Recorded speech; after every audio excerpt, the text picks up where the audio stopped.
Señores televidentes y oyentes, muy buenos días. Actores Productivos les da la más cordial bienvenida, no desde un sector agrícola como acostumbramos, como estuvimos recientemente en la zona de Manabí.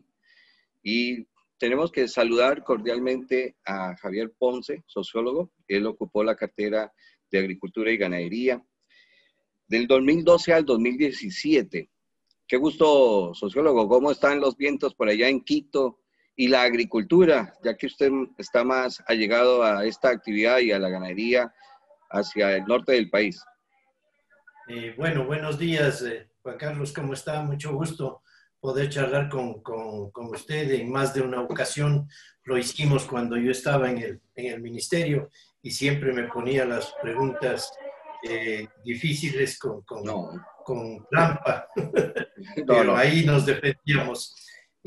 Bueno, acá los vientos no son muy prósperos, los Ya. vientos son más bien contrarios. Yo creo que las políticas agrícolas han tenido serios retrasos en estos tres últimos años, y yo creo que hay cuestiones que retomar con urgencia, ¿no? Evidentemente, yo creo que la gran lección de la pandemia y de la cuarentena ha sido la extraordinaria respuesta que los campesinos han dado Mm. para asegurar una soberanía alimentaria en el país, de manera que yo creo que merecen un tratamiento particularmente prioritario en un próximo gobierno. Señor ministro, usted que le gusta la poesía, la vocación agropecuaria es de oro en Ecuador. Aún con todos los problemas, la gente siente orgullo al producir, al cuidar sus animales, y este es el valor que tenemos que darle al Ecuador, porque las Islas Canarias, por ejemplo, pueden producir y todo, pero es robotizado, y qué decir de los países más industrializados. Ver a la gente entregada a las tareas agrícolas, eso no lo podemos perder. Entonces vamos a dividir esta entrevista. Empecemos por ahí, mano de obra. Creo que le debemos de dar el lugar que le corresponde a la mujer rural, a la mujer agroempresaria y a otro baluarte que tenemos que capacitar urgentemente, si es también su opinión, señor sociólogo, a los jóvenes, a los adolescentes. Qué orgullo para mí ver en zonas arroceras la alegría y el decir de estos adolescentes, como lo hemos comprobado en las transmisiones en vivo de Actores Productivos: tengo trabajo y mejor que en la ciudad. Hoy en día, más o menos un salario mínimo, son gente que desde las 6:30 pega en el campo, se va a las 12 y más o menos, yo le digo en tareas de arroz que estoy más vinculado, son $10 y la gente contenta trabaja. Mano de obra, ¿qué opina usted? ¿Qué hay Bueno, que hacer? yo creo que usted ha señalado algo que es muy importante y que no obedece a una moda del momento, ni mucho menos el papel de la mujer en los procesos agropecuarios. Nosotros en sociología ecuatoriana venimos hablando desde los años 70 de una feminización de la agricultura. Los procesos de migración muy marcados, muy fuertes que se vivieron particularmente en la sierra hacia las ciudades, tanto ciudades andinas como hacia la costa, determinaron que las mujeres asuman los roles agropecuarios en la pequeña producción, en la economía familiar. De manera que ese no es, como le digo, un fenómeno nuevo, es un fenómeno muy importante, y yo creo que allí hay que trabajar para crear condiciones de seguridad y de responsabilidad hacia las mujeres. Porque si bien se hicieron cargo de las tareas agropecuarias, no necesariamente tuvieron un reconocimiento institucional. Estoy pensando, por ejemplo, en las dificultades de las mujeres para obtener crédito directamente en las instituciones bancarias. Derecho a la De manera tierra. que bueno, y evidente, el derecho a la tierra, la propiedad sobre la tierra, no reconocía el papel actoral de la mujer. Y otro elemento que sí es interesante este momento y que usted lo ha señalado, es un retorno de sectores jóvenes de la ciudad hacia el campo. Yo creo que la cuarentena creó un proceso de desocupación dramático en las ciudades, y eso no conozco estudios que se hayan hecho ya para valorar la dimensión de este hecho, pero hemos constatado en las conversaciones con compañeros dirigentes y con compañeros de base de los sectores productivos que se siente ese cierto retorno de la juventud hacia el campo. Evidentemente eso tiene un problema muy marcado, que es la forma como se fragmenta la propiedad de la tierra en los procesos hereditarios. Y eso evidentemente no anima, no favorece a la juventud al retorno al campo. Y la inyección de estos dos personajes, la mujer rural y de los adolescentes, ¿cuál sería? ¿Emprendimiento y financiamiento?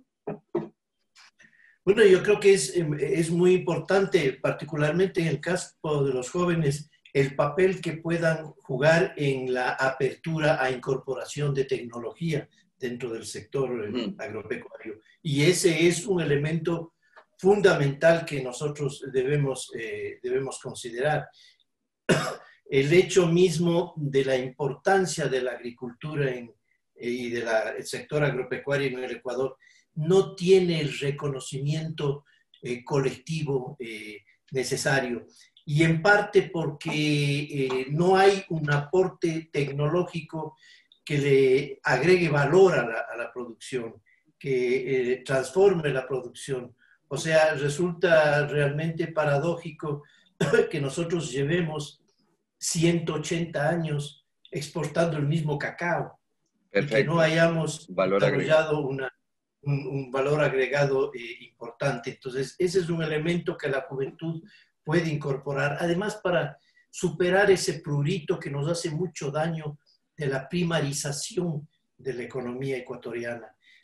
Nosotros los sociólogos somos un poco tendenciosos y mal pensados, y constantemente estamos subestimando al sector agropecuario a nombre de la primarización de la agricultura. Pero si uno mira la producción de palma, de palma, por ejemplo, en el país, o si mira la misma producción del cacao, tiene elementos científicos muy importantes en el proceso productivo. No es una cuestión espontánea la que se produce, de manera que el factor tecnológico sí puede ser un factor importante en este retorno de sectores jóvenes al campo.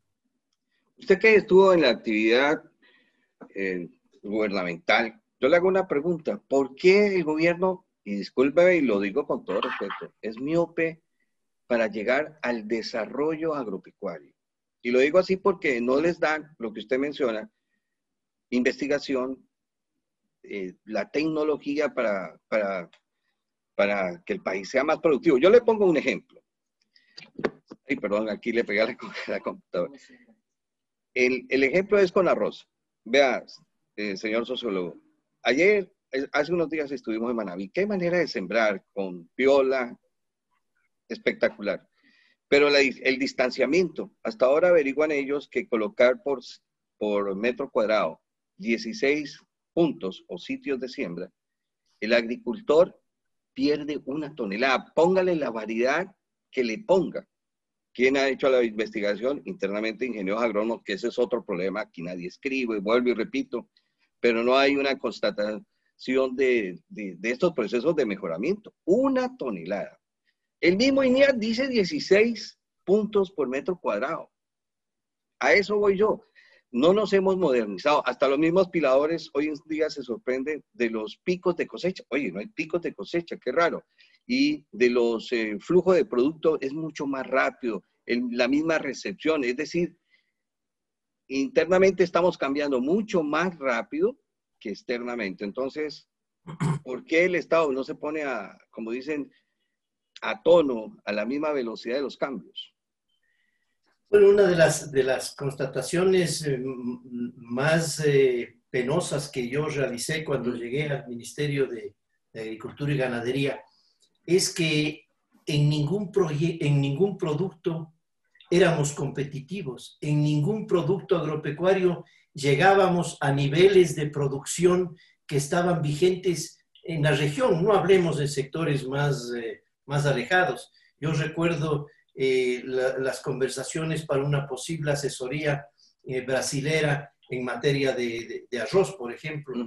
Estábamos enormemente atrasados en cuanto a los volúmenes de producción por hectárea y la rentabilidad, que es la que usted está señalando. De manera que ese es un problema que además cada vez que nos sentábamos a hablar de resultados agropecuarios, la primera pregunta de Rafael Correa era precisamente esa. A ver, ¿cuál es la rentabilidad del maíz? ¿Cuál es la rentabilidad del banano? ¿Cuál es la rentabilidad del arroz? Solo en comparación con la región. Y claro, hay problemas agudos. Yo recuerdo, por ejemplo, la necesidad de un trabajo profundo en lo que es nivelación de tierras para el caso del arroz, por ejemplo, para el problema del manejo del agua. De manera que yo creo que el gran problema de l'INAHP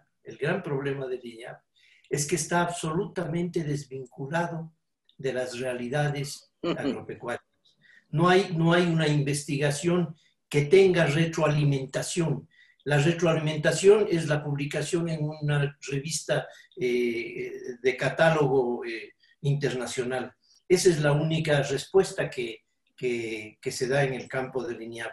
De manera que ahí hay un trabajo enorme que hacer. Yo recuerdo la primera visita que hicimos al l'INAHP con Rafael Correa. ¿A cuál de las estaciones? ¿Santa Catalina? A la estación de Santa Catalina. Ya. Se encontró con que estaban produciendo mermeladas,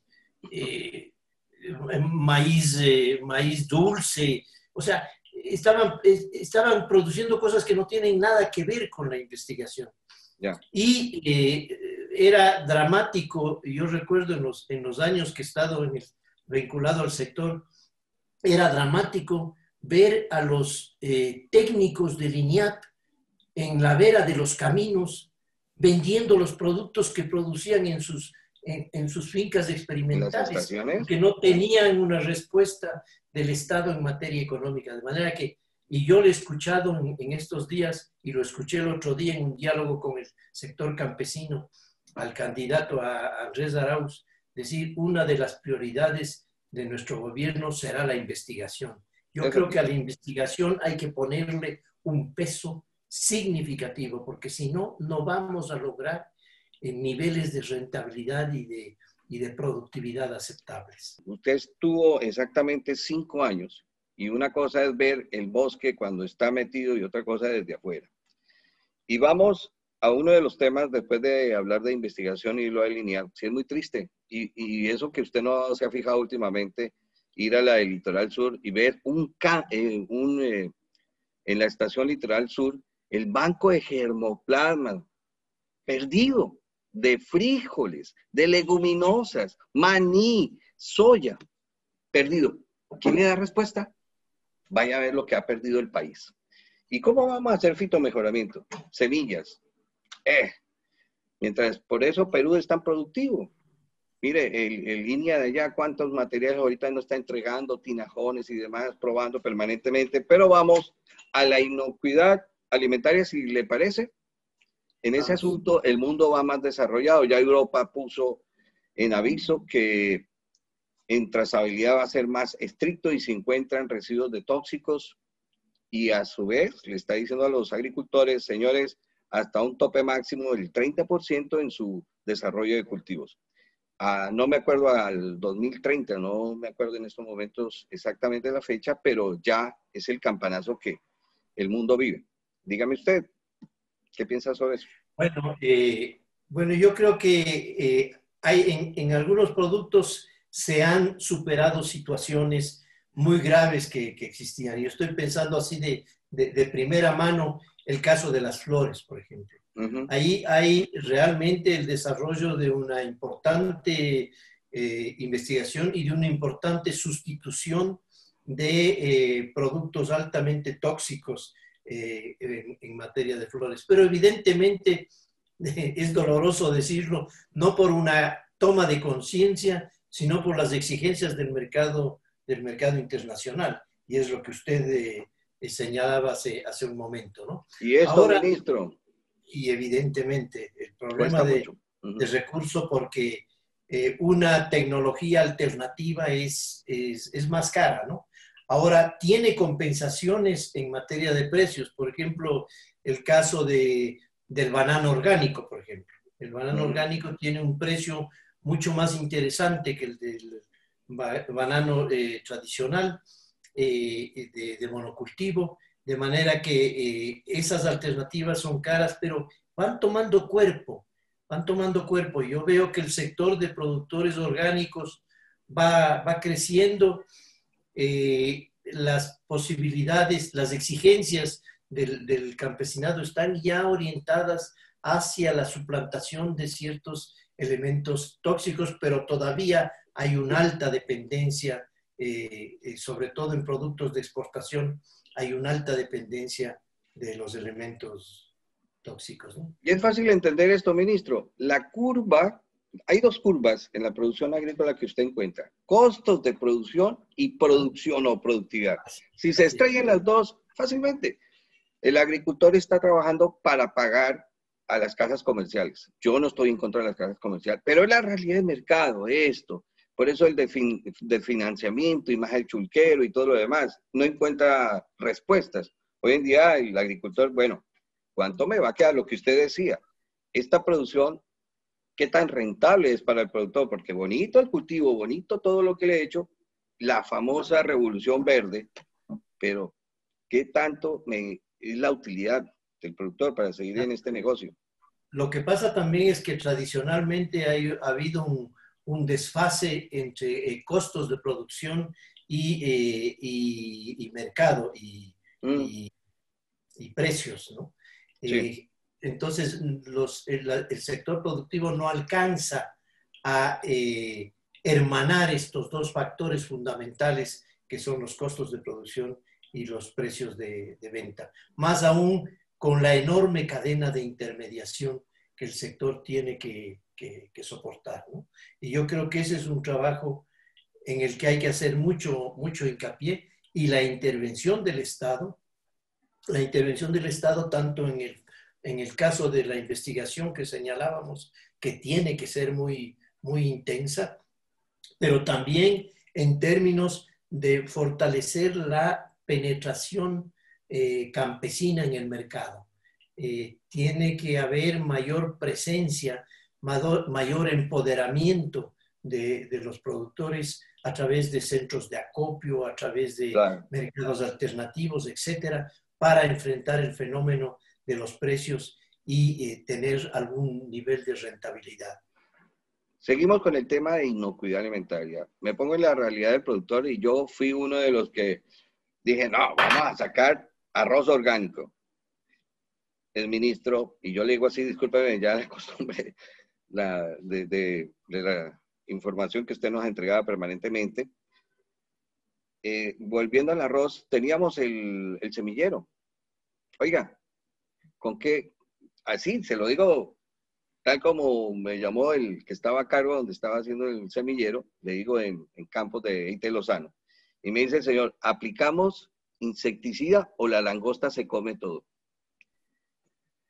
Entonces hay que hacer un control integrado de plagas, lo que usted dice, un manejo de buenas prácticas agrícolas y enseñarle eso al productor, pero hay que darle las alternativas que puedo aplicar que no vaya a causar daño a la salud de los consumidores.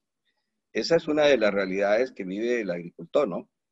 Entonces, Sí, sabe que yo siempre reflexioné y me preocupé por dos elementos que son absolutamente polémicos en el proceso agropecuario en nuestro país. Uno es las posibilidades reales de la producción orgánica.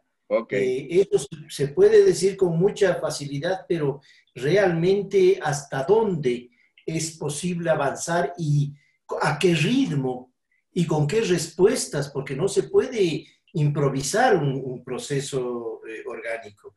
Exige una enorme investigación. ese era un fenómeno, y el otro es el de los transgénicos. Esta oposición, digamos, por calificarlo de alguna manera ideológica al transgénico, no tiene mucho sustento. Hay investigaciones muy serias en materia agropecuaria que están valorando los elementos transgénicos.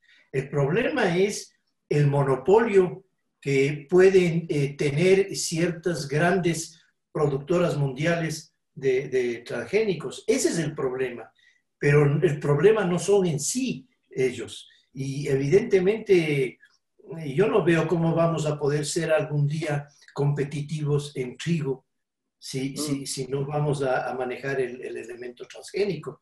De manera que esos son dos temas que están ahí, colgados de la percha, y a los que no se les aborda en toda su dimensión.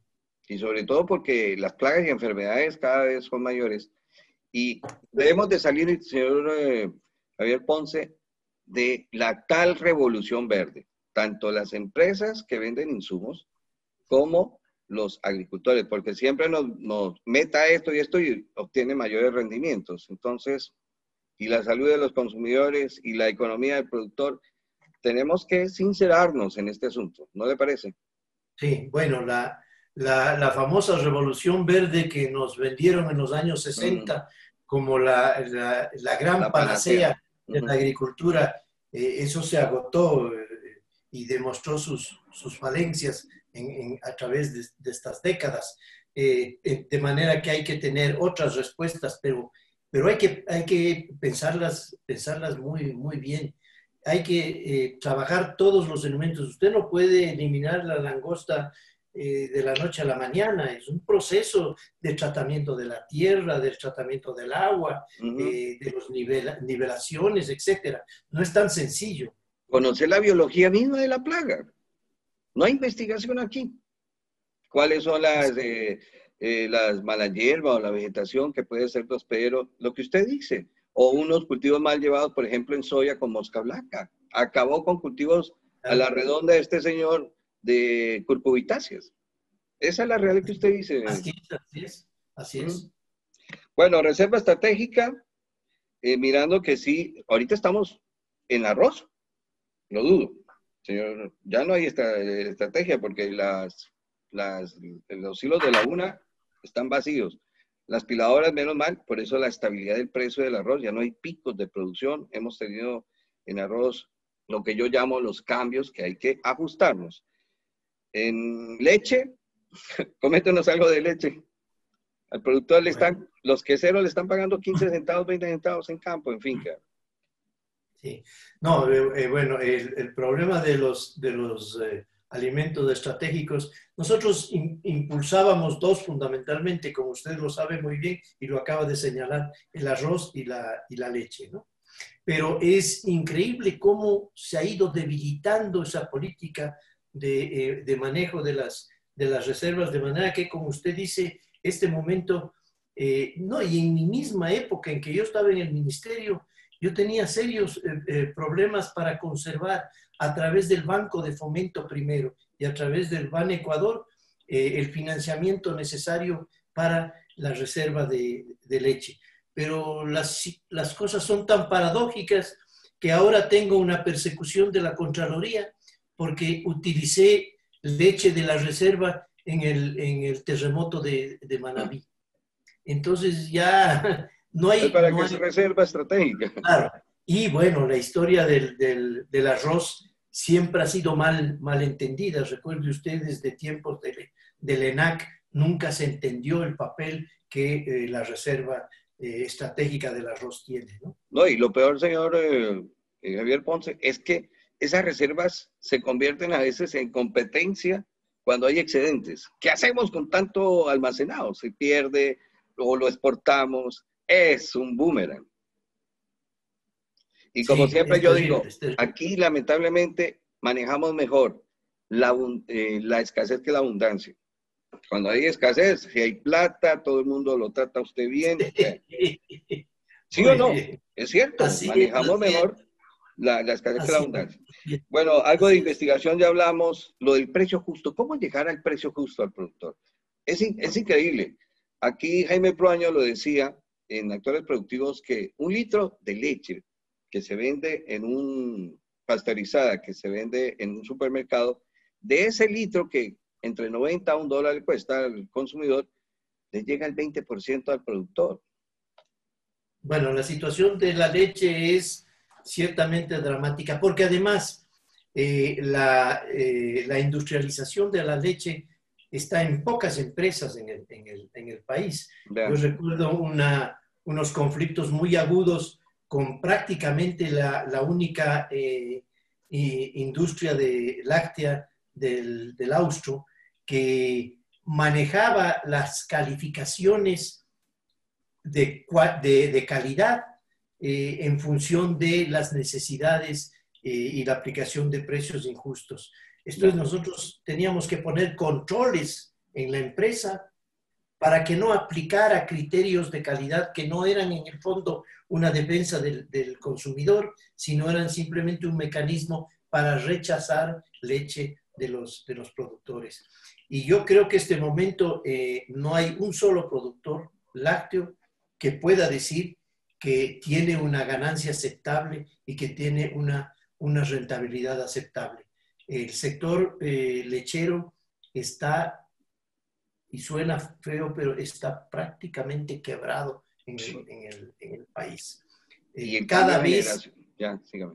cada vez las restricciones de consumos, de ventas, de compra a los productores es mayor, cada vez los precios bajan más. Se ha aprovechado este momento, la pandemia y la cuarentena, para producir una nueva baja del precio, como usted dice, 13 centavos, qué sé yo, precios irrisorios, y la situación de ese sector es sumamente grave, ¿no? A ver, pero déjeme entender, señores ministros de Agricultura, yo le digo así, tratamos dólares, un mercado interno que paga precios que estamos por encima, el consumidor paga precio de leche aquí más caro que en Europa o Estados Unidos. Y dígame que no, porque hemos hecho la comparación. ¿Por qué no podemos ajustar esto? ¿Es tal el poder de la intermediación o es falta de capital? ¿Qué es lo que no nos permite como lograr ese precio justo interno para que todos quedemos bien? Lo que pasa es que ¿qué precio puede resistir a cadenas de 7, 8, 9, 10 intermediarios? Y que no le da valor al producto de calidad. Entonces la vaca lechera se convierte en vaca lechera para toda una cadena enorme de Ya, intermediación. Por eso nosotros nos empeñamos en instalar centros de acopio de leche, de manera que los productores logren sostener 2, 3 días la leche y poder ganar un mejor precio, ¿no? y a ustedes les dio muchos resultados lo de las ferias libres. Cuando tenían bastante arroz, me acuerdo muy bien, ustedes salieron a ofertar y la gente Sí, encantada. sí, pero el problema de las ferias libres Mm, es que se vuelven factores de voluntariosos y factores esporádicos. No hay un sistema de ferias libres consolidado. ya, Entonces, sí, se convierte en la posibilidad, sí, ahora apoyemos a la comunidad tal, feria libre en las afueras te del entiendo. Ministerio de Agricultura, que yo hacía a cada momento. Pero digamos, no hay Conciencia. sí, no hay una estructura de ferias libres sostenible a lo largo del tiempo, de manera que tenemos que seguir pensando en abrir al productor o abrir al gestor, porque ya no se trata de que el campesino salga a vender al mercado, sino que haya empresa de pequeños productores gerenciada de manera racional y eficiente para poder entrar en los mercados y eliminar gran parte de la cadena de intermediación. Pero hay injerencia del Ministerio de Agricultura, por ejemplo, en las terminales de transferencia de víveres, porque yo veo que eso es, y yo lo viví, yo lo viví. Yo llevé producto limón, teniendo lo que usted dice, vamos a hacer algo directo para que el agricultor gane. y créame que desde que llegué sabían cuál era el camión que no debía de comprar nadie. Los únicos que me ayudaron fueron los indígenas. Y por eso yo admiro a los indígenas.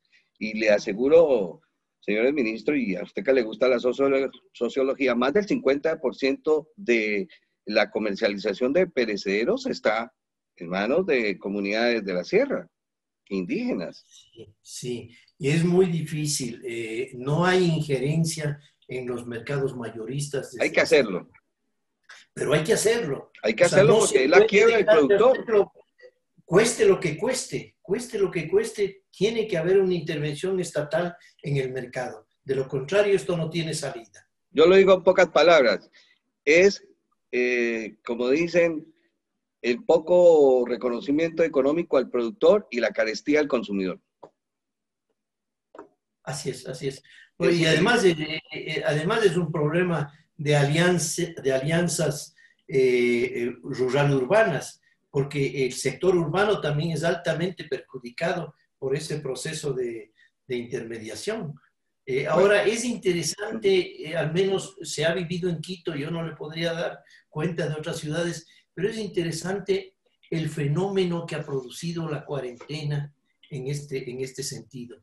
O sea, nosotros hemos visto al campesino venir a la ciudad con sus productos, se han mantenido precios que parecía que no se podían mantener de fruta, de papa, de una cantidad de productos, de manera que eso es un fenómeno que hay que mirarlo en el futuro. no, y mire este asunto.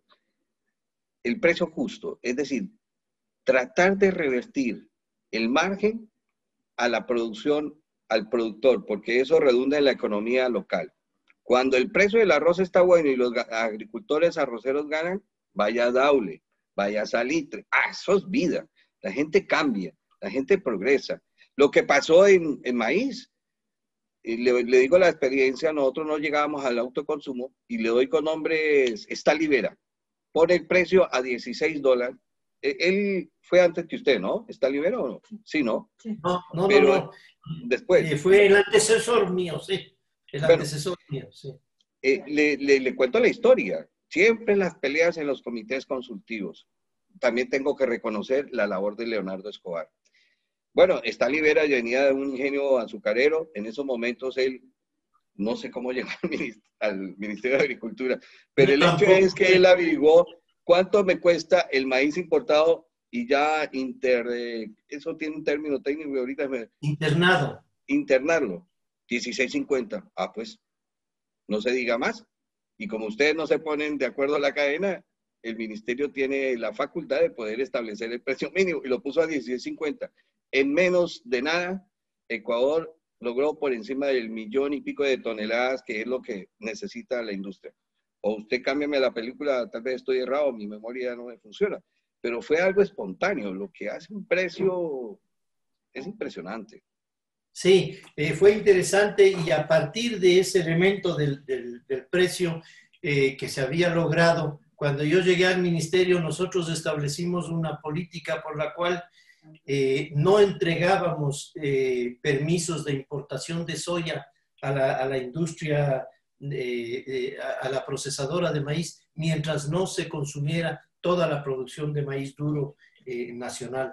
De manera que siempre hay mecanismos para eso, porque aquello de establecer precios de sustentación es bien discutible, Sí. porque si no hay capacidad de ejercer el precio de sustentación, no tiene mucho sentido el manejo de esos precios. Lo importante, y ahí viene el gravísimo error de liquidar a la UNA que está ocurriendo en estos Totalmente de días, acuerdo. porque si no hay capacidad de controlar la relación oferta-demanda, es imposible mantener precios de sustentación. Vea usted, yo siempre tuve el problema, nunca lo entendí, nunca lo solucioné, y ¿Sí? si vuelvo a ser ministro, volveré a fracasar, es el mantenimiento del precio del banano. Mm. Eso es una cosa espantosa e incomprensible. Los precios varían y en una forma y no se firman contratos, se vende No, spot. pero hay una ley, se incumple la ley, señor. Es que la ley también es absolutamente arcaica, es una vieja ley que tiene que ser reformada. Algún intento hicimos en ese sentido, pero yo el problema bananero realmente quedé absolutamente derrotado. Ya, eso se debe a que las políticas del Estado están momificadas. Lo que yo decía, por ejemplo, en el asunto del arroz, que no va acorde Pero a es la que, mira, velocidad del momento. piense solo una cosa, nosotros tenemos una ley de comunas de 1936. O sea, es imposible desarrollar un proceso productivo empresarial en las tierras de las comunas. Ya. Entonces, las leyes son absolutamente arcaicas. La ley del banano tiene que cambiar radicalmente. Y vuelve usted al sitio que mencionaba, el caso de Lineal. Quienes escriben estas leyes y lo demás están ajenas a la realidad, no van al campo, no interactúan con la gente. Bueno, Absolutamente. se nos acabó el tiempo. Yo creo que había un tema más y que es súper esencial, lo de la gestión del recurso hídrico, eso es algo vital, y el cambio climático. Pero si gusta, lo invitamos en otra oportunidad, si usted Yo acepta. no tengo ningún problema. No soy muy experto en materia de cambio climático, pero el problema hídrico y el problema de riego me parece sustancial y podemos tratarlo en cualquier momento. Y que va a ser causa de un malestar social si no empezamos ahora. Bueno, Así su es. mensaje final ya para despedirse. Gracias por atender este llamado de actores productivos. Como Bueno, ve, yo simplemente le agradezco muchísimo. ya, Pienso que lamentablemente estamos pasando por un momento crítico en materia de políticas agropecuarias. Esperemos que el proceso electoral nos traiga nuevas expectativas y nos permita realmente impulsar una labor que es una labor muy larga. 5 años, usted dice, ministro, más largo, pues 5 años me ¿qué resultaron más ha muy durado? cortos. Ah, Sí, me no. resultan muy cortos para lo que hay que hacer en esta materia. Bueno, y que quede concreto, hay que despolitizar un ministerio tan técnico que es el Ministerio de Agricultura y Ganadería. La marea política no puede llegar allí con gente improvisada a decir esto no va, Cierta esto va. política, cierta política, porque sí es No, importante es, tener una política y una pero que orientación en ese sentido, ¿no? no, pero que surja de gente, no que llega ahí como en paracaídas, sino en gente que lleva una trayectoria y tiene conocimiento. Eso sí, hay que fijar una política, pero basada en la realidad. Le agradezco mucho, sociólogo Javier Ponce. Y yo le Entonces, agradezco mucho a usted. La ventaja de este diálogo es que usted ya no me puede pedir cuentas porque ya no soy ministro.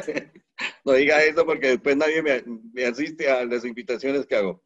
Volveremos con usted en alguna oportunidad y seguir comentando estos asuntos que lo que busca es que hallemos un sector agropecuario mucho más sólido. Ecuador tiene con qué producir, no solo para su gente, sino para el mundo. Tiene esa vocación, que eso no hay en los países más desarrollados. Y podemos vivir del sector agrícola todos muy bien, porque recuerden algo, la miseria se ve más en la ciudad que en el campo. Yo diría, entre comillas, en el campo lo dudo, porque ahí la gallina, usted allá en el campo es Javier Ponce, aquí en la ciudad ni lo conocen. Y Manaví nos da un ejemplo, ya que viene de allá. Hay 3 palabras que caracterizan al Manaví, dígame si no. Trabajo, orden y limpieza. Eso usted va a Manaví y cada pueblito es un ejemplo de urbanismo. Así es, así es, así Bueno, es. será hasta una Bueno, próxima muchas oportunidad. gracias. Gracias. Gracias, muy amable.